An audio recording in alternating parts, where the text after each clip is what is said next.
2-4 중국의 역성혁명론과 로크의 근대적 혁명 개념.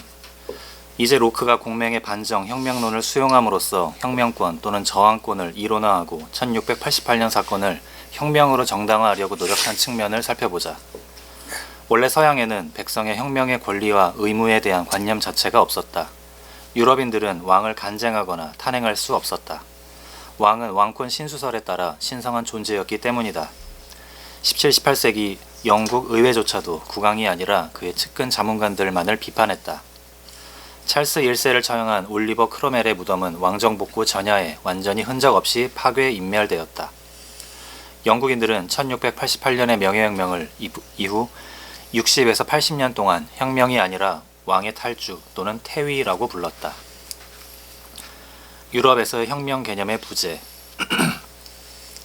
17세기 내내 영국에서 레볼루션이라는 단어는 주류에서 사용되면 과거로 돌아가는 복고를 뜻했다. 가령 윌리엄 템플은 통치의 기원과 본성에 관한 에세이에서 1660년의 왕정복고를 혁명이라 불렀고, 심지어 로크도 명예혁명의 주동자 윌리엄 3세 오렌지공을 고대 헌법의 복고자라고 불렀다. 18세기에도 레볼루션은 사물들의 자연적 회전, 운동 또는 변화, 변천을 뜻했다. 비교적 진보적인 계열의 학자들은 레볼루션을 거듭 되돌아오는 또는 반복되는 변동이라는 뜻으로 사용했다. 가령 존 밀턴은 그의 여러 시대의 반복적 변동이라는 표현에서 보듯이 여전히 아리스토텔레스와 폴리비오스처럼 레볼루션이라는 수어를 반복적 변동 또는 회전의 의미로 쓰지 해방적 전복과 발전적 해체, 즉 혁명의 의미로 쓰지 않는다. 그리고 The History of the Late Revolution of the Empire of the Great Mogul 이라는 책 제목에서 보듯이 프랑스와 베르니에도 레볼루션을 변동 또는 변천의 뜻으로 쓰고 있다. 올리버 골드스미스는 1762년에 출판한 저작 세계시민에서도 레볼루션을 아직 이런 의미로 쓰고 있다. 심지어 몽테스키웨는 로크가 통치 이론을 낸 지 50년 뒤에 낸 법의 정신에서 또 레볼루션이라는 말을 중국의 역사와 관련해서만 혁명의 뜻, 왕조가 전복되는 22번의 보편적 혁명으로 쓰고 유럽의 역사와 관련해서는 변화, 변천의 뜻으로만 쓰고 있다. 극동의 역성혁명론과 로크의 혁명권, 저항권 이론. 제퍼슨이 혁명을 국민의 천부 인권으로 선언하기 80여 년 전에 로크는 공명의 반정, 혁명론을 유럽화, 영국화해 백성의 천부적 혁명권 또는 저항권으로 논했다. 이런 까닭에만 중국의 혁명사상, 로크와 휴메의 정치철학에 고무된 미국 혁명에서 제퍼슨은 아무런 꺼리낌 없이 혁명을 인민의 천부 인권으로 선언할 수 있었던 것이다. 그러나 상론했듯이 유럽의 철학 전통에서 근대적 혁명 개념이 자생하지 않았다는 것을 감안할 때 로크는 혁명 저항권 개념을 극동으로부터 밀수입할 수밖에 없었다. 공자와 중국 유자들은 절대적 무한자를 인정치 않는다. 공자는 아마 굳이 무한자를 말한다면 이것을 절대적 무한자와 상대적 무한자로 나누고 절대적 무한자를 가공적으로 간주하고 상대적 무한자만을 인정했을 것이다. 하늘, 상제는 인간에 비해 상대적으로 무한히 위력적인 권능을 가지고 있다. 이런 의미에서 하늘은 상대적 무한자, 상대적 전지전능자다. 그러나 하늘도 때로 실책을 범하기 때문에 절대적 전지전능자 또는 절대적 무한자는 아니다. 따라서 공자 철학과 극동의 전통 사상은 절대자, 절대적 무한자의 존재를 인정치 않고 하늘도 아무리 인간보다 우월하고 위대하더라도 과실없는 절대자로 보지 않는다. 그리하여 공자는 하늘의 불완전성을 이렇게 지적한다. 하늘은 오히려 불완전하고 그래서 세상은 집을 지으면서 기와 세장을 붙이지 않고 늘어놓아 하늘에 응한다. 그러므로 천하에는 등급이 있고 사물은 불완전한 채로 생겨나는 것이다. 이 때문에 마치 사람이 불완전한 동식물의 품종을 개량하고 의사가 유아의 태생적 기형을 고치듯이 인간이 인지와 신지로서 인도와 천도를 알아 세상에 밝게 드러내고 덕행으로 그 왜곡된 도를 바로 세움으로써 하늘과 신을 도와야만 천지지도가 정성적으로 운행된다. 여러 번 설명했지만 기와 세 장을 아무렇게나 놓는 이유는 가령 100장을 가지고 지붕을 이는 경우에 완벽하게 이어버리면 하늘은 완벽하지 않은데 조금 흠이 있는데 그 하늘을 바라보는 그 지붕을 완벽하게 기와장을 하게 되면 하늘을 하늘과 맞먹으려고 하거나 하늘을 능가하려고 하는 것으로 오해될 수 있어서 3장 정도를 아무렇게나 그냥 놓는 거예요. 하늘을 넘보지 않으려고 하는 마음에서. 그러니까 뭐 계산하면 100분의 3 정도는 하늘도 실수한다고 본 거예요. 이건 대단히 중요한 이야기가 됩니다. 나중에 가서 하늘의 아들인 따라서 천자도 실수할 때가 있기 때문에 신하들의 현명한 신하인 현신의 어드바이스를 반드시 들어야 된다. 이 이론으로 발전하게 돼요. 자.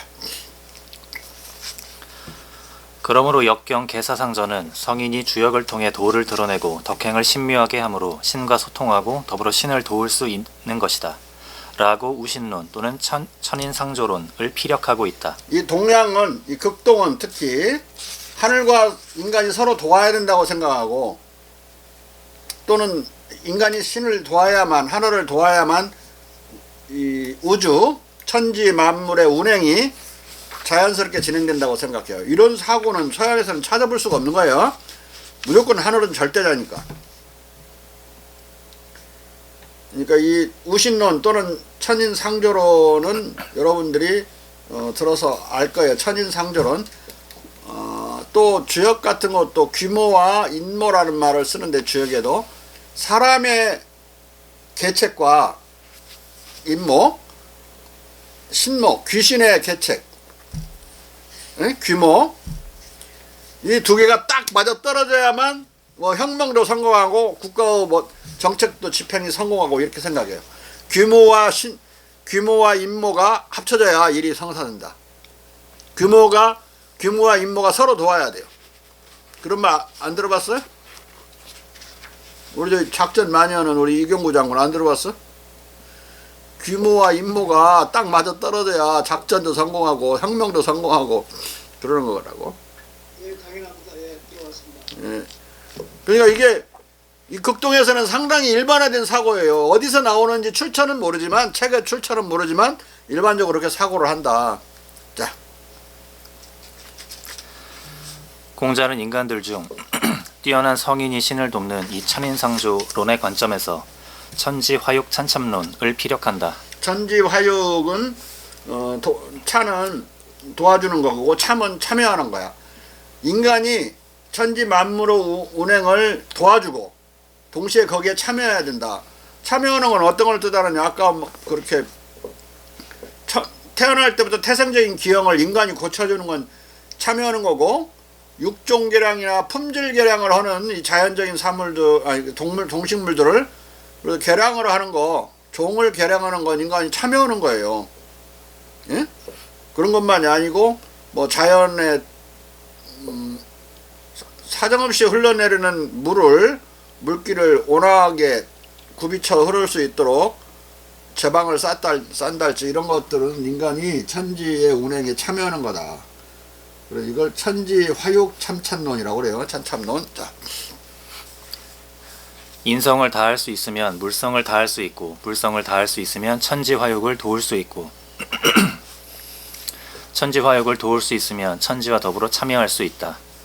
인간이 과실이 없지 않은 불완전한 상대적 무한자로서의 하늘과 땅을 도와 그 운행과 진화 과정에 참여해 천지의 운행을 완전하게 만드는 것이다.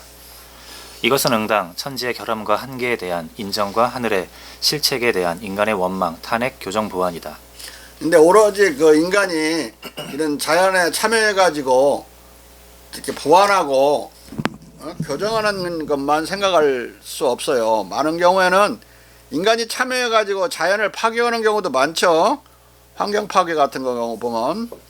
또 인간이 남미나 북미에 원래 살고 있는 인디어들은 아주 깨끗한 그런 청정 지역에 살았기 때문에 몸에 아주 험난한 바이러스들을 가지고 있지 않았어요. 그런데 이 유럽인들이 거기에 딱 전해져서 접촉을 하면서 천연두도 전해지고 독감도 전해지고, 독감과 천연두로 거의 다 전멸당해 버려요. 반 이상이 전멸당한다. 그러니까 거의 의식하지 못했던 생물학전이 벌어진 거죠. 그것만 그렇게 된 게 아니고 남미와 중남미와 북미의 대부분 식생과 그런 동물들은 많이 유럽에서 건너간 것들이 거기서 우생적 활동을 해요. 그래서 많이 변해 있다고. 그러니까 유럽의 새들이 배를 타고 건너갔고 거기서 서식하게 돼요. 왜냐면 이게 항해를 아무리 오래 해도 이 범선은 유럽에서 앉아 있었던 그 새가 계속 앉아 있고 날았다가도 다시 돌아와서 그 자리에 앉고, 왜냐면 그 배에는 먹잘 게 많거든. 찌꺼기들 나오니까 그거 먹으려고 계속 붙어서 어디까지 가냐, 미주까지 가는 거야.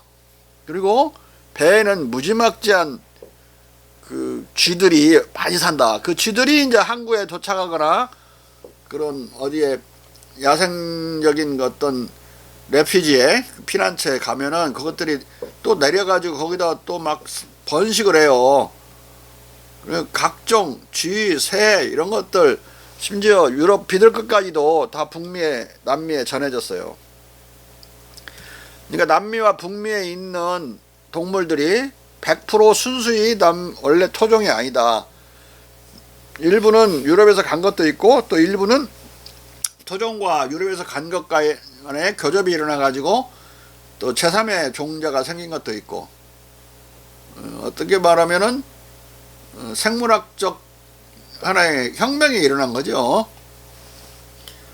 이런 식으로 인간이, 그게 뭐 좋은 결과를 가져오니 나쁜 결과를 가져온 건 두 개가 막 섞여 있으니까 이렇게 교정 보완했다고만 볼 수 없고 파괴하고 퇴락시킬 수도 있는 것이다. 인간이 참여함으로써.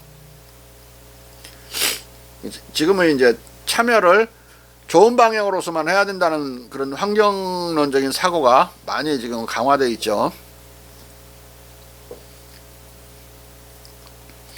근데 이게 자기 앞동산 뒷동산을 떠나서 산다는 게 상당히 어려운 거예요. 낯선 데 가면 사람들이 무의식적으로 낯선 환경 속에서는 긴장해요. 엄청난 스트레스를 받아요. 가령 우리나라 사람 중에 40% 이상이 태음인들인데, 태음인들은 저 백강준 같은 놈들은 다른 낯선 데 여행 가면 똥도 못 싸요. 잠도 못 자 잘. 너 그러지? 솔직히 말해. 어? 이게 아주 어? 뭐라고? 여행 자체는 안 갑니다. 여행 자체라. 이게 둔해 보여도 엄청 민감해요, 태음인들이. 어? 그래가지고 못 견디는 거야. 그런 낯선 데 가가지고. 낯선 데를 진짜 즐기는 자는 여기 서창원이 요런 자들. 소민들은 낯선 데 여행하는 거 엄청 좋아해요. 지금 돈이 없어서 못 갈 거야 지금. 그지? 여행 안 가도 근데 훈련소 입소하면 남자애들도 훈련소 잘 못 가거든요. 입소 하고 그냥 저녁부터 바로 하는 거 같아요. 훈련소에 있어. 지금 훈련소가 너는 친숙했어? 훈련소 그거 상당히 낯선 데인데. 내가 말하는 건 자연환경인데 지금 훈련소 환경 말하는 거 아니다. 자연환경에 낯선 것을 대단히 긴장되게 사람들은 받아들이 스트레스 엄청나게 받는다. 심지어 풍광이 바뀌어버리고 건물 구조가 바뀌면 유럽에서 한국으로 날라오지? 그러면은 그 7시간 8시간 걸리는데 유럽에 있는 친구들 이름을 다 잊어버려. 거꾸로 한국에서 살다가 유럽으로 가지? 한국 친구들 이름 다 잊어버려. 하여간 그 몇 개월간 잊어버려. 그만큼 환경 변화가 안 보이는 몸에 대단히 쇼킹한 영향을 미쳐요. 그런데 막 뭐 도로 낸다고 동네 앞산 뒷산 막 헐어버리고 엎어버리고 막 그러면은 동네 사람들 정말로 뭐 여러 가지 미신적으로도 접근할 수 있지만 재수 없다고 횡해가지고 막 저항해요.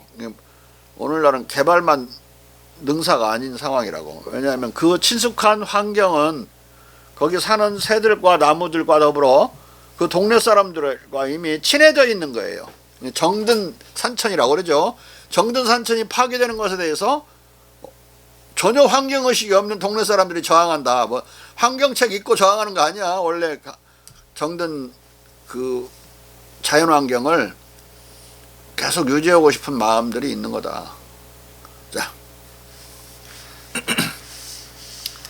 이 논리의 연장으로서 공자는 부모를 친애하고 심지어 하늘처럼 공경하더라도 효도는 부모에 대한 간쟁으로 완성된다고 가르친다. 공자는 아버지의 명령을 쫓으면 효라고 할 수 있습니까? 라는 물음에 이렇게 답한다. 이게 무슨 말이고 이게 무슨 말이고 아비에게 말인고 말인고 아비에게 간쟁하는 자식이 있으면 몸이 불의에 빠지지 않을 것이다. 그러므로 불의에 당하면 아들은 아비에게 간쟁하지 않으면 아니 되는 것이다. 그러니 아비의 명령을 따르기만 하는 것이 어찌 효일 수 있겠는가? 근데 이 말을 잘 생각해야 돼. 이 아버지 말을 무조건 복종해야 된다고 가르친 건 성리학인데 공자님은 반대로 가르쳤죠. 아버지가 잘못할 때 그 아버지를 간할 수 있는, 아버지가 그걸 못하게 비판할 수 있는 자식이 진짜 효자라고 본 거예요. 응? 근데 여기도 세 가지 방법으로 아버지한테 이제 그 아버지를 말리라고 그랬는데, 처음에는 아주 부드럽고 공손한 말로 간을 한다, 간언을 한다. 그래도 이제 아버지가 안 들으면 이제 큰 소리로 막 프로테스트를 하라고 그랬어. 항의란 말이 이 효경에 처음 나오는, 그리고 다른 데는 절대 안 나오는, 유일하게 항의란 말이 나오는 그 경전이 효경이야. 효경 충경. 그다음에 세 번째, 그래도 말을 아버지가 안 듣는다. 동네 처녀들이나 건들고 다닌다. 막 그러면 이제 세 번째는 어떻게 해야 되느냐? 몸으로 막아버리라고 그랬어. 못 나가게. 임금한테는 똑같은 방법으로 나를 죽이고 그 정책을 펼치려면 나를 죽이고 하십시오 고 막아버리는 거죠.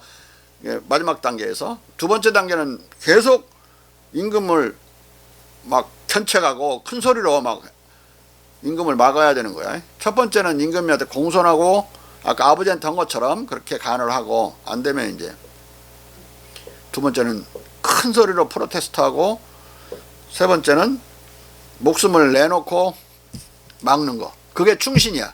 마찬가지로 효자도 부모의 잘못을 지적을 하고, 처음에는 공손하게 지적하고, 두 번째는 큰 소리로 지적하고, 세 번째는 몸으로 막아버려야 된다. 공자는 이와 같이 효를 가르쳤지만 효를 아비에 대한 무조건적 복종으로 보지 않고 아비에 대한 간쟁의 의무를 효의 의무에 포함시켰다. 또한 이것은 군주의 경우에도 마찬가지다. 임금을 하늘이 세운 군사 또는 천자로 관념하더라도 하늘이 불완전한 상대적 무한자에 지나지 않는 것처럼 하늘 또는 하늘의 아들에 비견되는 임금도 비록 하늘처럼 높다 하더라도 불완전해서 오류와 실수가 있을 수 있기 때문에 신하들은 임금의 정사를 찬참하고 정사를 도와 참정하고 임금에게 간쟁하고 여의치 않으면 임금을 갈아치우는 반정과 혁명도 할 수 있고 또 그래야만 하는 것이다. 18세기 중반 볼테르는 서양 군주와 교황의 신권적, 전제적 불가류성을 중국 황권의 제한성, 가류성과 이렇게 대비시킨다.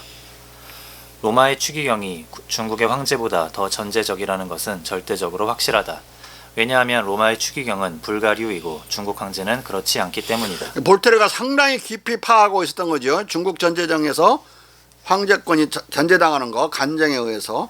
그리고 잘못하면 황제권도 잃어버릴 수 있다는 거. 로마 추기경은 타도당한 적이 없어. 한 번도. 하늘을 대신하는 것이기 때문에. 자, 볼테르는 신수설에 기초한 로마 교황의 교권과 유럽 군주의 왕권이 중국 황제의 그것보다 더 전제적이라는 것, 그리고 유럽의 교권과 왕권의 이 전제성이 그들의 신권적 불가류성과 연관되어 있는 반면 극동 군주의 기왓장 3장만큼 불완전한 하늘로부터 받은 왕권의 불완전성, 제한성이 그 가류성과 연관되어 있다는 것을 깊이 깨달은 것이다. 가류성은 오류 가능성을 가류성이라고 그래요. 자, 극동에서 고래로 관념되어 온 임금의 이러한 가류성 때문에 공자는 임금에 대한 신하의 충간을 신하의 의무로 규정한다. 옛날에 천자가 간쟁하는 신하가 7명이 있으면 무도한 시대에도 천하를 잃지 않고 제후가 간쟁하는 신하가 5명이 있으면 무도한 시대에도 나라를 잃지 않았다. 대부가 간쟁하는 신하가 3명이 있으면 무도의 시대에도 가문을 잃지 않았다. 선비가 간쟁하는 벗이 있으면 몸이 아름다운 이름과 떨어지지 않았다. 그러므로 불의에 당하면 임금에게 간쟁하지 않으면 아니 되느리라. 되느니라. 따라서 공자는 충간을 거듭 신하의 의무로 규정하고 간언의 방도에 대해서도 자세하게 가르친다. 중신으로서 임금을 섬김에 있어 간쟁하는 것보다 앞서는 것은 없다. 아래에서 말을 할 수 있고 위에서 들어주면 왕도가 빛나느니라. 아직 형태화되지 않은 것에 대해 간언하는 것이 상등이고 이미 윤곽이 드러난 것에 대해 간언하는 것이 다음이고 이미 행해진 것에 대해 하는 것이 하등이다. 어긋나는데도 간하지 않으면 충신이 아니다. 무릇 간언은 순한 말로 시작하고 중간에는 항의하고 마지막에는 자, 항이란 말이 나오죠. 항이 최초의 것이고 마지막 것이야. 다른 데는 나오지 않아요. 항이란 말은 딱 이 충경과 효경과 충경에만 한마디 나온다. 자, 마지막에는 절의를 죽음으로써 지켜 임금의 아름다운 덕을 이루고 사직을 안녕케 한다. 서경에 이르기를 나무가 먹줄을 따라 깎이면 반듯해지고 임금이 간언을 하면 거룩해진다고 했다. 충간은 신하의 의무다. 충성으로 간하지 않으면 충성스런 신하가 아니라 간신이다. 천지가 천인상조로 운행되듯이 천하와 나라는 군신상조의 군신공치로 다스려지는 것이다. 이런 취지에서 극동의 모든 유교 국가는 간언을 전문적 직무로 삼는 언관, 가령 명대의 과도관, 조선의 삼사까지도 제도화했던 것이다. 유교 국가에서 신하는 이런 의미에서 임금의 노예가 아니라 자립적 존재였던 것이다. 오늘날 간쟁은 언론이 수행하고 있다. 유교 국가에서 선비 관리는 공맹의 가르침에 따라 왕권을 견제하는 권리와 의무를 가진 지위에 있다. 따라서 공자는 간쟁을 신하의 의무로 가르친 것이다. 또한 군주가 신하의 간쟁과 백성의 인심을 유린하는 포악한 폭군이나 백성을 분열시키는 어리석은 암주라면 정신은 폭군을 방벌하는 반정을 해야 할 의무와 권리가 있고 심지어 신민은 폭군을 타도하고 아예 천명을 새로 받은 천리를 찾아 왕조, 사직을 바꾸는 역성혁명에 나설 권리와 그래야 할 의무가 있다. 그러므로 공자는 대학에서 역성혁명을 말한다. 나라를 가진 자는 신중하지 않으면 아니 되느니 편벽되면 천하에 의해 죽임을 당한다. 시경은 은나라가 아직 민중을 잃지 않았을 때 상제를 배양할 수 있었네. 마땅히 은나라를 거울로 삼아야 하네. 천명은 쉽지 않다네. 라고 노래했다. 이것은 백성을 얻으면 나라를 얻는 것을 말하고 백성을 잃으면 나라를 잃는 것을 말하는 것이다. 공자는 탕왕과 무왕이 각각 하나라의 폭군 거란과 은나라의 폭군 주왕을 갈아치우고 새 왕조를 세운 사례를 탕무혁명이라고 부름으로써 백성에 의한 기존 왕조의 타도와 새 왕조의 건국을 최초로 혁명이라고 명명했다. 탕무혁명이라고 혁명이라고 쓰는 것도 최초고 마지막이야. 항이란 말도 한 번 딱 썼듯이 혁명이란 말도 한 번 딱 썼다. 혁명과 같은 뜻으로는 계명이란 말을 한번 써요. 고칠 개자에다가 목숨명자 해서. 자. 공자의 이 역성혁명 명제에 입각해 맹자는 반정과 역성혁명을 구분하고 이에 대해 입론하고 더욱 자세하게 부연한다. 백성이 가장 귀중하고 사직은 그 다음이고 임금은 가장 가볍다. 그러므로 들녘의 백성을 얻으면 천자가 되고 천자를 얻으면 제후가 되고 제후를 얻으면 대부가 된다. 제후가 사직을 위태롭게 하면 제후를 갈아치운다. 희생이 살찌고 재물이 풍성하고 깨끗하고 제사를 때맞춰 지냈는데도 한 발과 큰 물이 지면 사직을 갈아치운다. 군왕을 갈아치우는 것은 반정이고 사직, 왕조를 갈아치우는 것은 역성혁명이다. 반정과 역성혁명은 폭군의 추방만이 아니라 살해까지도 포함하는 유혈 과정일 수 있다. 자, 그런데 여기서 제사를 지내고 희생을 좋은 살찐 희생을 잡아서 제사를 지내고 풍성하게 제물을 올렸는데도 깨끗하게 제사를 지냈는데도 때맞춰서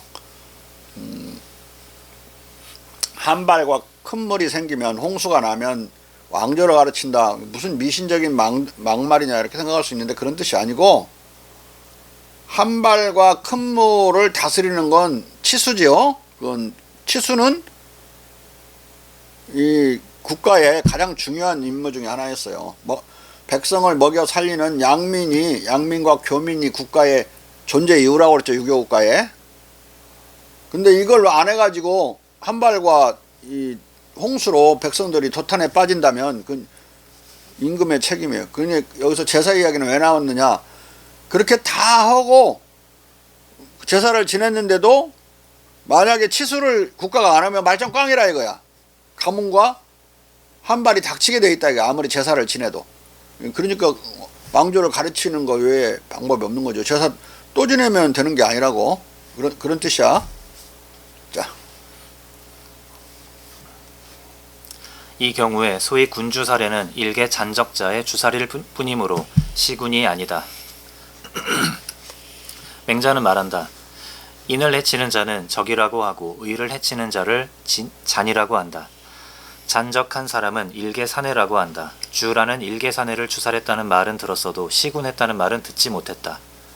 그러나 일개 잔적자라도 백성이 때로 몰려가 사법 절차와 재판도 없이 주살하는 소위 혁명적 떼거리 정치를 해도 되는가? 맹자는 혼란스러운 혁명 상황에서도 아무나 폭군을 죽일 수 있는 것이 아니라 민심, 천명을 얻은 천리, 즉 하늘의 관리만이 그를 처형할 수 있다고 말한다. 그가 만약 그것, 연나라를 정벌할 수 있는가? 라고 물었다면 나는 천리라면 그것을 벌할 수 있다고 응답했을 것이다. 그렇다면 천리는 누구인가? 민심을 얻어 천하에 적이 없는 사람이 천리다. 천리이면서도 왕 노릇하지 못한 자는 없었다. 천리는 하늘의 관리라는 뜻이니까 하늘이 내려준 관리, 하늘의 뜻을 얻은 관리, 천명을 받은 관리죠. 하늘의 관리. 이 천명을 받았다는 건 민심을 얻었다는 소리야. 왜냐면 천심즉 민심이고 민심즉 천심이니까. 자. 그러나 천리라고 해도 그를 재판도 없이 아무렇게나 죽일 수 없다. 사법 절차가 따로 있어야 한다. 그래서 맹자는 가령 사람을 죽인 자가 있는 경우에 어떤 사람이 이 자를 죽여도 되는가? 라고 묻는다면 나는 그렇다고 응답할 것이고 누가 그 자를 죽일 수 있는가? 라고 묻는다면 나는 사법관이라고 말할 것이다. 라고 부연한 것이다. 천명을 받아 민심을 한 몸에 모아 민중혁명의 최고 지도자가 된 천리라도 사법관을 임명해 사법 절차에 따라 폭군을 재판하고 처리해야 하는 것이다. 사법관을 이제 맹자는 사사라고 그러는데 옛날 고대에는 재판관을 사사라고 불렀어요. 그리고 성경책은 거의 공자의 경전의 언어로 성경은 많이 번역되어 있어요. 그래서 사사기가 있죠. 성경에. 사사기의 그 사사는 재판관이라는 뜻이야. 사법관. 그 재판관을 사사라고 부르는 건 유학에서만 그렇게 부르는데 유학 언어로 성경을 많이 번역을 했다고. 그 증거가 사사기야. 자. 이와 같이 공자와 맹자는 유교 국가의 신하와 신민이 군주를 충성으로 보필하는 공순한 신하일 뿐만 아니라 군주에게 충성으로 간쟁하고 항의적 간언을 해도 듣지 않으면 죽음으로 절개를 다하고 그래도 듣지 않는 폭군이면 천명을 받은 새로운 천리를 앞세워 폭군을 갈아치우고 타도해 사법 절차에 따라 처형할 수도 있는 자립적 존재임을 정교하게 논했던 것이다. 공맹의 유교 국가에서 반정과 혁명은 백성과 신하의 권리이자 의무다. 반대로 군주는 인정을 베풀어야 할 의무가 있는 것이다. 군주의 인정과 신민의 충성, 공경은 쌍무적인 것이고 이 충성에는 임금에 대한 순종만이 아니라 간쟁, 반정, 혁명도 포함되어 있는 것이다. 따라서 신사로서의 중국의 관원은 이 공맹의 가르침에 의해서도 군주의 황제권을 상시로 간쟁에 의해 견제하고 이를 무시하는 폭군의 경우에는 군왕을 갈아치우는 정치적 권리와 의무를 가진 독립적 지체가 있었던 것이다. 그러나 유럽은 신을 절대적 무한자로 관념하고 다시 임금을 이 절대자, 신의 모상으로 관념했다. 가령 성경은 군왕을 신의 대리자로 말하고 고댕은 군주를 이 절대적 무한자인 신의 모상으로 후스는 필멸적 신으로 간주했다. 유럽의 이런 성서적 왕권 신수설의 세계에서는 절대자에 대한 반정과 혁명은 논리상 절대 있을 수 없다. 신도 그 대리자나 모상인 군주도 절대로 어떤 실책도 범하지 않는 절대자이기 때문이다. 만약 실제로 군주를 죽이거나 갈아치우는 일이 벌어진다면 그것은 시군이나 대역행위다. 이런 까닭에 유럽에서는 근대적 혁명 개념이 자생할 수 없었고 따라서 이 혁명 개념을 16, 18세기에 극동으로부터 수입할 수밖에 없었던 것이다. 이 혁명 개념이 수입된 뒤에야 로크의 탈성서적, 탈기독교적 저항권, 혁명권 이론이 나왔고 이로써 드디어 정치철학적으로 혁명의 길이 백성의 권리와 의무로서 타게 되어 근대적 시민혁명의 시대가 열렸던 것이다. 공자와 맹자는 백성은 나라의 근본이라는 민유방법론의 견지에서 혁명을 폭정과 악정의 상황에서의 자기방어, 정당 방위를 위한 백성의 천부적 권리와 백성을 위한 사회 지도층, 군자의 의무로 간주했다. 그리하여 중국의 역사는 수많은 인민혁명으로 가득하다. 마테오 리치, 트리고, 마르티니 등 초기 선교사들의 보고에 의하면 중국에서 정당한 혁명의 관념은 폭정에 대한 항구적 억지력이었다. 뒤알드, 흉, 케네 등도 모두 줄줄이 이것을 언급했다. 중국 군주정을 전제정으로 경멸했던 중국 혐오론자 몽테스키에조차도 자가당착적으로 중국에서 악정은 즉각 처벌받는다는 점을 인정할 수밖에 없었고, 또 중국은 무수히 많은 특수한 혁명들을 거쳤을 뿐만 아니라 22번의 보편적 혁명을 겪었다라고 토설했다. 데이비드 휴므도 중국은 군주정이지만 절대 군주정과 거리가 멀고, 또 중국에서는 혁명적 반란이 다반사이고 멀고 먼 수많은 지방을 가진 방대한 국가에서의 집회의 자유와 반란의 빈발이 순수한 군주정이 절대 군주정으로 전락하는 것을 막아왔다고 말한다. 16, 18세기 서양 철학자들은 공자와 맹자의 경전을 통해 반정, 역성혁명에 대한 백성의 권리, 의무론과 천명전의론을 배웠다. 뿐만 아니라 그들은 이와 같이 중국의 역사를 접하면서 중국에서 황제를 탄핵하고 타도하는 혁명과 반란이 정치적 다반사라는 것도 잘 알게 되었던 것이다. 당연히 로크와 당시 그의 동료들도 뒤알드, 휴մ, 켄네, 퍼시 등보다 먼저 공맹의 민본주의적 반정, 역성혁명론과 중국의 혁명사를 무던히도 잘 알고 있었다. 가령 민유방본론과 태강 황제의 혁명적 타도 사건은 이미 마르티니의 중국기에 의해 유럽에 잘 알려져 있었다. 서경, 하서, 오자지가는 태강의 타도에 대해 이렇게 밝히고 있다. 태강이 나라를 잃고 동생 다섯이 낙수의 물구비에서 기다리며 오자지가를 지었다. 태강은 자리만 차지하고 빈둥거렸고 안일하게 즐기며 덕을 망쳤다. 백성들은 모두 두 마음을 갖게 되었으나 그는 절도 없이 즐기며 놀았다. 어느 날은 절도가 없이가 아니라 절도 없이. 절도 없이 즐기며 놀았다. 어느 날은 낙수의 남쪽으로 사냥 가서 백날이 되어도 돌아오지 않았다. 그리하여 국나라의 제후 예가 백성들이 견디지 못함으로 말미암아 황하에서 길을 막아버렸다. 그의 5 동생들은 어머니를 모시고 따라갔다가 낙수의 북쪽 물구비에서 그를 기다렸다. 5 동생들은 다 원망하며 우임금의 훈계를 노래로 지어 불렀다. 5 동생 중 첫째의 노래는 이렇다. 할아버지 황제께서 훈계가 있었는데 백성은 가까이 대해야 하고. 이 할아버지는 이제 우임금이야. 우임금은 이제 자손들이 그 손자들이 왕을 하는 그 시대인데, 그 왕이 태강인데 태강이 헛짓거리하다가 지금 타도당하는 과정이야. 자. 대해야 하고 낮춰 대하면 아니 된다. 백성은 나라의 근본이니 근본이 공고하면 나라가 강령하다. 내가 천하를 보니 어리석은 지압이야 어리석은 지엄이도 모두 나보다 나았다. 한 사람이 여러 번 실책한다. 원망이 어찌 현명함에 있으랴. 원망을 입지 않도록 꾀하라. 나는 만민에 임하면 썩은 곱비로 6마리 말을 모는 것처럼 벌벌 떨었도다. 남들의 윗사람인 자로서 어찌 불경하리요. 이 말은 지금 우임금이 한 말을 유언이죠. 유언을 유훈으로 이제 계속 가지고 있으면서 그걸 노래로 지어 부르고 있는 거예요. 민유방본이라는 유명한 글들이 여기에 나온다.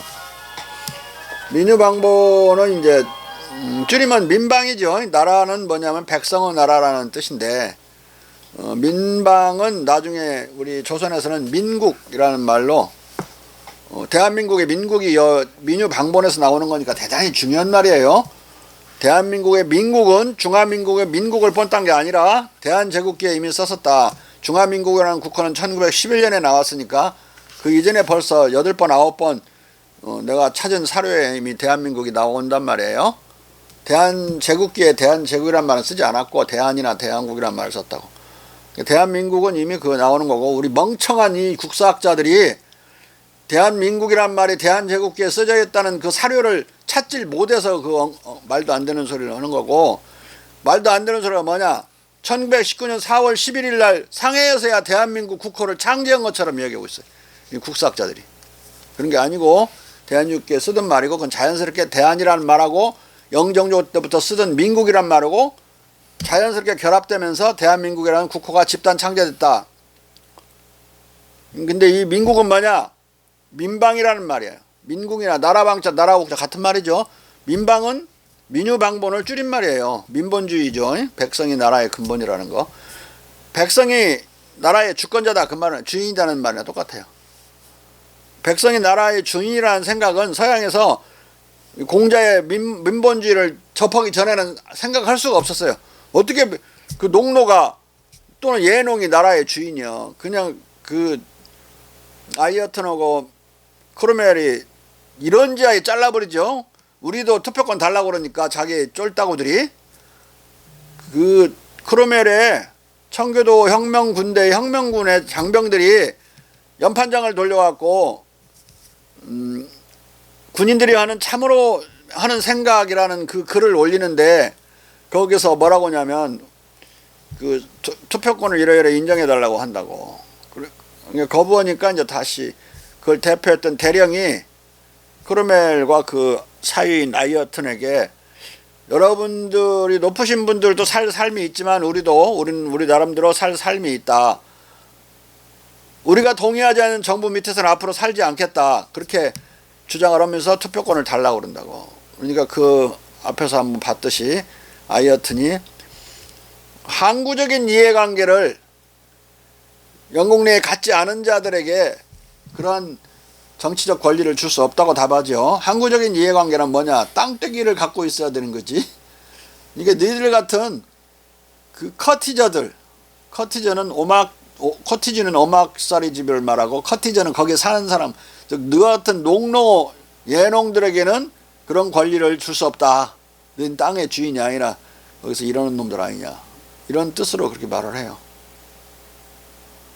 그러니까 그 아주 하찮게 보이는 그 백성이 나라의 주인이라는 생각을 할 수가 없는 거예요. 청교동맹 한 복판에서도 그러는 거니까 거기를 벗어나서는 더 그러겠죠. 그래서 인민주권 또는 국민주권이라는 그것이 당연한 것으로 받아들여지는 것은 18세기 완전히 후반에 가서야 그렇게 된다. 그것이 받아들여지면서야 국민국가라는 개념이 생기고, 민국은 바로 국민국가라는 말이죠. 네이션 스테이트라는 개념 위에서 프랑스 대혁명을 일으키게 된다. 자. 마르티니는 민유 방본론을 노래하는 태강 황제의 5번째 동생의 이 시가에 다음과 같은 설명을 달고 있다. 태강 황제가 그의 악덕으로 인해 퇴위를 당하자마자 그와 함께 그의 5 아우들이 유배되었을 때 이 아우들이 태강 황제에게 말했다. 그리고 마르티니는 첫째 동생의 민본주의 시가를 의역하듯이 이렇게 번역하고 있다. 첫째 동생, 우리 조상 우임금에 의해 이런 법이 다스리는 자에게 규정되었다네. 다스리는 자는 백성을 사랑해야 하고 업신여기거나 억누르지 말아야 한다. 백성은 나라의 뿌리이기 때문이다. 전체적 항구성과 라틴어는 레디칼 할 때 라디칼이 뿌리라는 소리예요. 나챔이라고 되어 있어요. 나캠 또는 나챔, 뿌리. 예? 영어로는 나중에 더 루트라고 번역해요. 근본이라는 말을. 자. 전체적 항구성과 강력성 위에 나라의 안정성은 기초에 있다. 남들을 다스리는 자는 전차를 모는 전사를 닮았다네. 그러나 썩은 마구로 6마리 말을 모으는 자가 조심스럽게 행동하지 않는가. 이 어줍잖은 번역문은 원문과 차이가 많다. 하지만 마르티니는 태강의 혁명적 타도 사실과 민유 방법론의 핵심 논지를 나름대로 정확하게 전하고 있다. 따라서 상론했듯이 로크는 1659년 이래 광범하게 애독되었을 뿐만 아니라 그가 영국 젠틀맨들에게 일독을 권고한 마르티니의 저작들을 잘 알고 있었을 것이고, 따라서 그는 1688년 당시에 마르티니가 옮긴 우임금의 유훈시 민유방본에 담긴 민본주의 사상과 중국의 혁명사도 1650년대의 밀턴만큼 잘 알고 있었을 것이다. 또한 로크는 멘도자, 퍼체스, 마테오리치, 나바레테 등의 저서를 통해서도 중국의 대혁명들과 민본주의 혁명관을 잘 알고 있었을 것이다. 잠시 논지를 벗어나면 방대한 중국 제국의 철학자 공자의 백성이 나라의 뿌리라는 이 민본주의 사상은 서구에서 고대 그리스의 노예주 시민들의 도시국가 민주주의가 아니라 예전의 노예, 농노, 예농, 하인, 피치자였던 백성 대중의 광역국가 민주주의를 지향하는 계몽사상의 숨은 지표로 작용했을 것이다. 백성의 자유평등, 관용, 저항권에 기초한 근대 민주주의는 고대 그리스의 도시 소국에서 유래한 것이 아니라 공자의 민본주의에서 유래했다는 말이다. 이 말이 조금도 무리가 아니라는 것은 노예주와 귀족의 자유와 평등만을 말하는 고대 그리스의 노예주 민주주의나 봉건 귀족의 삼부회적 민주주의에 기인한 자유와 평등의 신분제적 제한을 돌파하기 위해 정치적으로 가장 선진적인 영국의 백성들도, 그리고 심지어 19세기 중반에도 가령 몇 개 이상의 방이 있는 주택을 소유한 시민에게만 인정되던 선거권을 방 하나 이상이 있는 주택을 소유한 모든 시민으로 확대하는 차티스트 운동을, 그리고 집도 절도 없는 남녀 프롤레타리아에까지도 확대하는 노동운동을 전투적으로 벌여야 했던 역사적 사실에서 분명해진다. 이런 선거권과 참정권 확대 투쟁을 통한 백성의 자유와 평등에 기초한 근대 대중민주주의의 흥기와 발전은 공자철학적 민본주의와 역성혁명론의 사상적 지원 없이 불가능했을 것이다. 본론으로 돌아오면 네덜란드 망명지에서 귀국한 로크와 동료들은 당시 극소수의 소수파였다. 따라서 오직 공자와 중국을 알고 있던 존 로크 등 단 10명의 급진주의자들만이 1688년의 국왕 추방 사건을 폐위 또는 혁명적 의미에서의 레볼루션이라고 불렀다. 1689년 처음으로 명예혁명이라는 명칭을 사용한 사람은 급진적 휘그당파 존 햄프던이었다. 토리당파 문필가로서는 아마도 유일하게 에드먼드 보헌만이 1688에서 9년의 대사건을 영국의 그 엄청난 혁명이라는 표현을 썼다. 반대로 윌리엄 템플은 1660년 왕정복고를 혁명이라고 부르고 사태가 국민의 일반적 정서와 발맞춰 피 한 방울 흘리지 않고 왕의 명예복고를 향해 흘러가서 분쟁, 즉 왕국의 그토록 치명적이었던 것의 발단과 추이를 종식시키게 되는 것을 보았다고 언명함으로써 왕정복고를 국왕을 복위시킨 명예혁명으로 간주했다. 이런 전통 속에서 1688년 사건을 당시의 명예혁명이라고 부를 수 있었겠는가? 영국 철학자들과 역사학자들은 명예혁명이라는 이 명칭이 1706년 다시 나타나서 대중적 선호 속에서 완전 정착하게 되었을지라도 이후에도 여러 세대 동안 이 명칭의 사용을 거부했다. 이런 분위기 속에서 1689년 당시 로크만은 홀로 저항권 또는 혁명권을 시민정치론 안에서 이론화하려고 애를 썼다. 그는 혁명권을 이렇게 논변한다. 그러나 치자에 의해 행해지는 불법적 행동이 치자가 가진 권력에 의해 계속된다면, 그리고 법률에 의해 마땅한 치유책이 동일한 권력에 의해 저지된다면 저항의 권리는 폭정의 이런 명백한 행동들 안에서도 아직 갑작스럽게 또는 사소한 일로 정부를 교란시키지 않을 것이다. 왜냐하면 그 권리는 어떤 사인들이 자신들을 방어하고 불법적 힘에 의해 빼앗긴 것을 힘으로 회복할 권리가 있을지라도 몇몇 사인들의 케이스들을 넘지 않는다면 그렇게 할 권리는 그들이 멸망할 것이 확실한 다툼에 쉽사리 말려들어 가지 않을 것이기 때문이다. 자, 아무리 혁명권이 인정되면 어떤 나라도 존재할 수 없고 망가져 버릴 것이다, 그렇게 주장하는 자들이 대부분이었는데, 그때 이 존 노크는 뭘 입증을 하고 있냐면, 저항권 내지는 혁명권이 인정되더라도 그 혁명을 일으켜야 된다는 것을 또 많이 다 공감하고 있다 할지라도 그 여러 가지 제약 조건 때문에 혁명이 나서는 걸 꺼려할 수밖에 없다. 첫째, 혁명이 실패하면 다 죽죠. 가담한 자는. 두 번째 문제, 실제로 자기들이 혁명을 해가지고 기존의 제도를, 옛 제도를 없애고 새로운 제도를 도입했는데 그 제도가 옛 제도보다 더 나으리라는 아무런 보장이 없는, 예? 그런 큰 두 개만 들으면 큰 그런 이유 때문에 아무리 그렇게 어려움에 처해서 폭군이 짓밟아도 참을 때까지 참는다 이거야.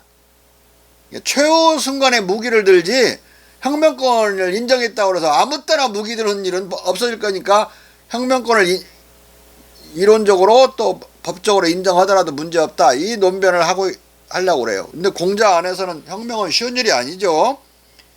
공자의 경우에는 혁명을 하려면은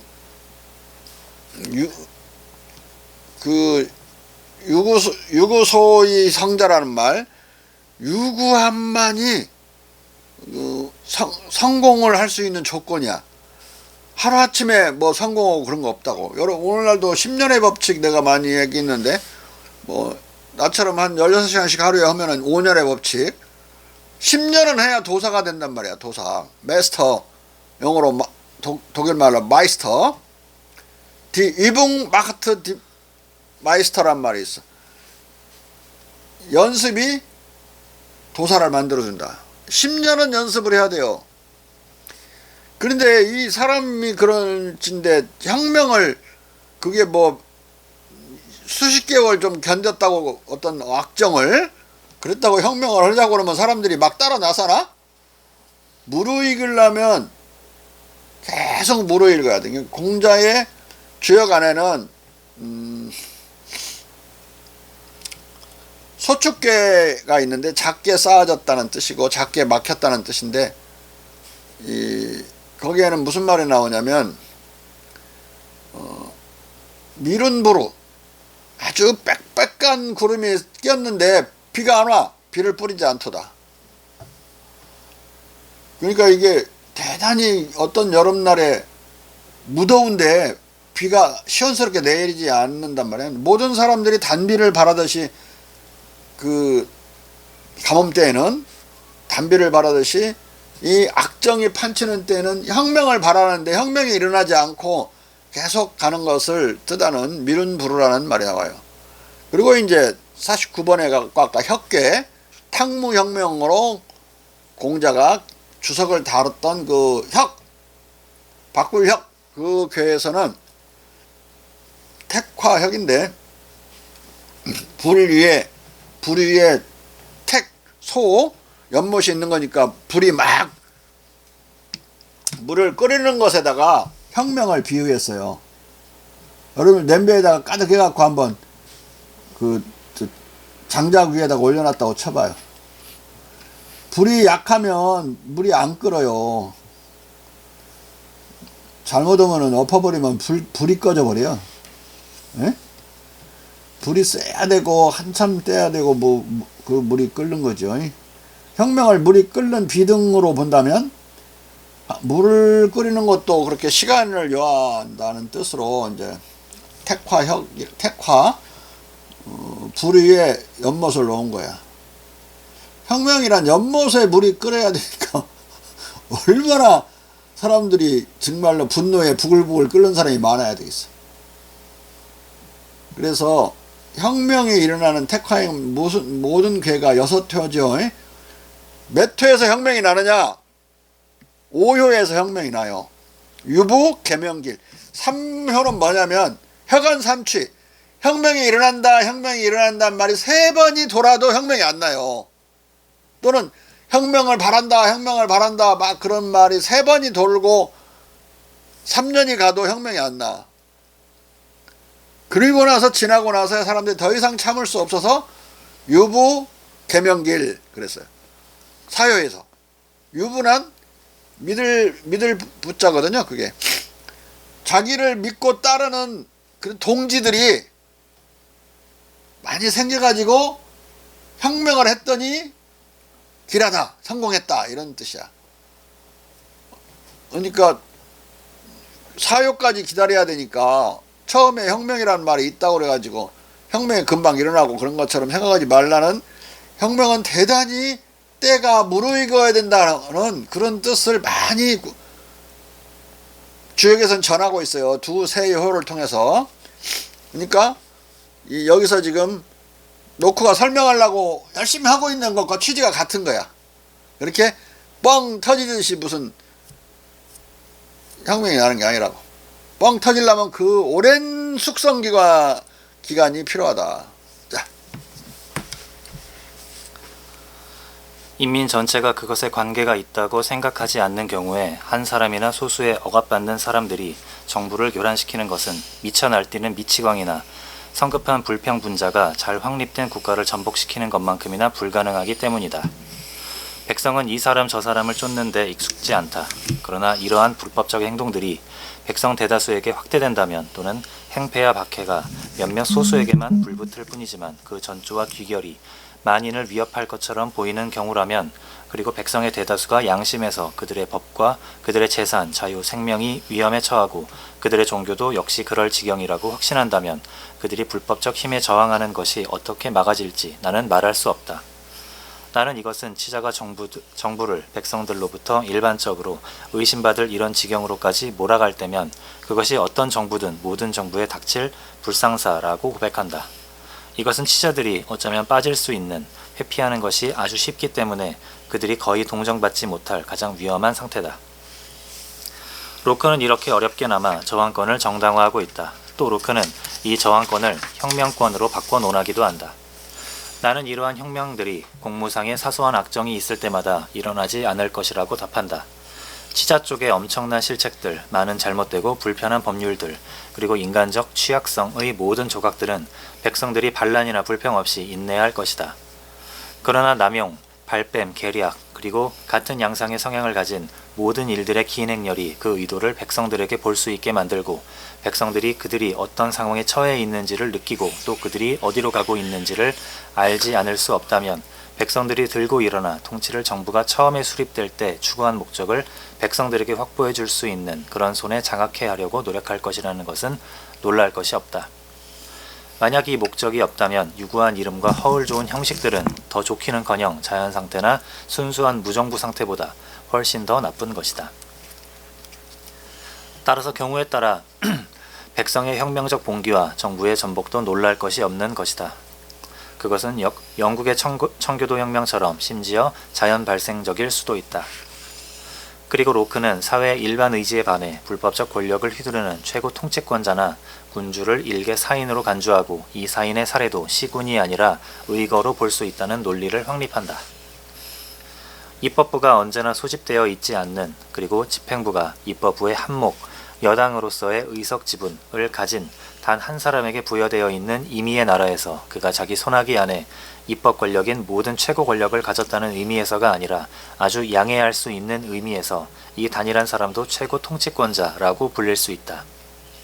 그러나 그가 최고 집행권을 자기 안의 모든 하위 행정관들이 자기들의 별개의 모든 하위 권한들 또는 적어도 이 권력들의 최대 부분을 도출하는 최고 집행권을 가지고 있기 때문에 그가 자기보다 우위에 있는 어떤 입법권도 없기 때문에, 그리고 그를 입법부의 다른 부분, 야당 의원 단체에 종속시킬 것으로 기대될 수 없는, 그의 동의 없이 만들어질 법률도 존재하지 않기 때문에 그는 이런 의미에서 충분히 정확하게 최고권자다.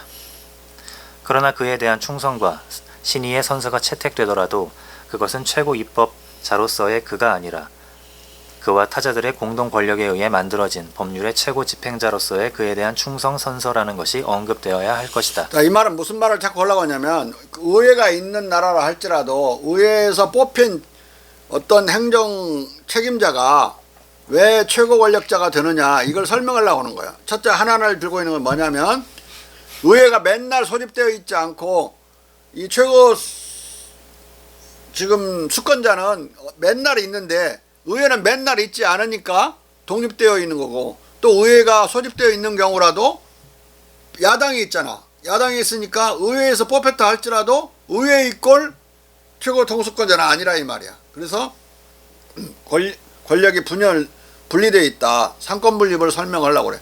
왜 이런 말을 하냐면, 미국은 상권 분립 국가인데 영국은 의회에서 어차피 뽑는 거니까 그 권력이 그 권력 아니냐. 그래서 영국에는 상권 분립이 성립할 수 없다, 이런 말을 하는 헌법론자들이 있어요. 돌대가리들이라고 봐요.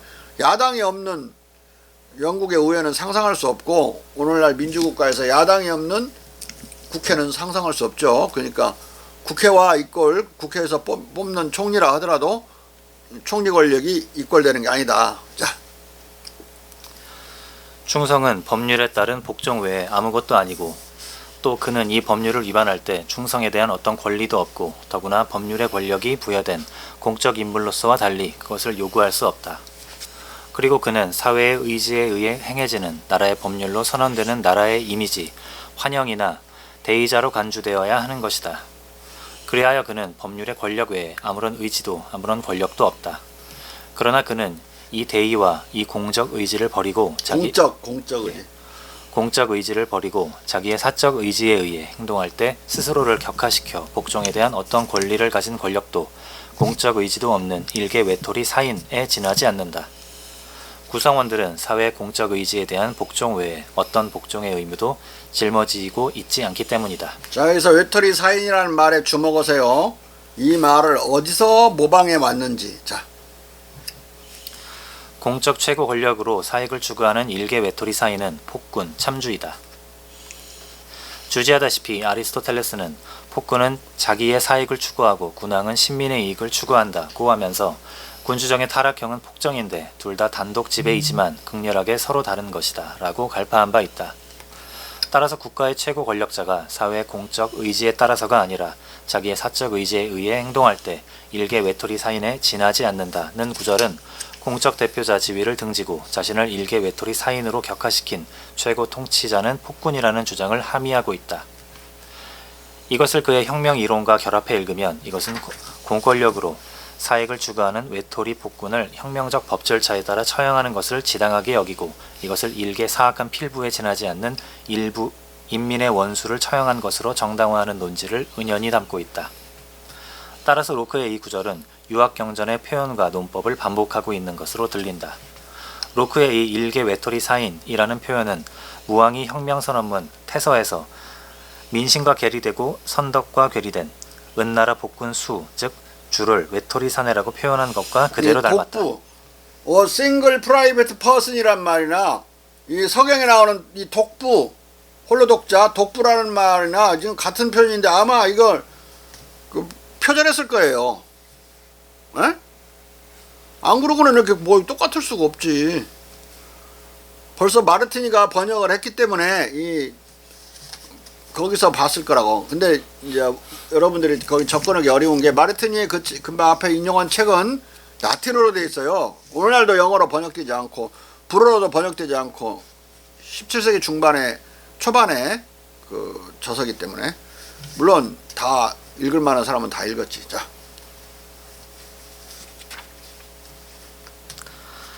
옛사람들이 말하기를 우리를 어루만져 주면 임금이고 우리를 학대하면 원수다 라고 한다. 외톨이 사내 수는 크게 위협을 일으키니 마침내 그들의 평생 원수다.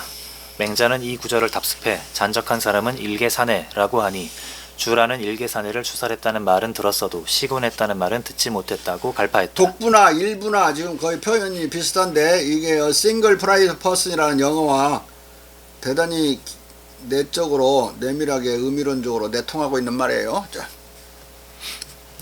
로크의 일개 외톨이 사인은 무왕의 외톨이 사내나 맹자의 일개 사내라는 표현을 거의 그대로 모방한 것으로 보인다. 상론의 뜻이 로크가 중국의 혁명사와 맹자의 정치 철학 그리고 민유 방법론을 비교적 자세히 소개한 마르티니의 중국기를 읽었으므로 이런 추정은 결코 근거 없는 것이 아니다.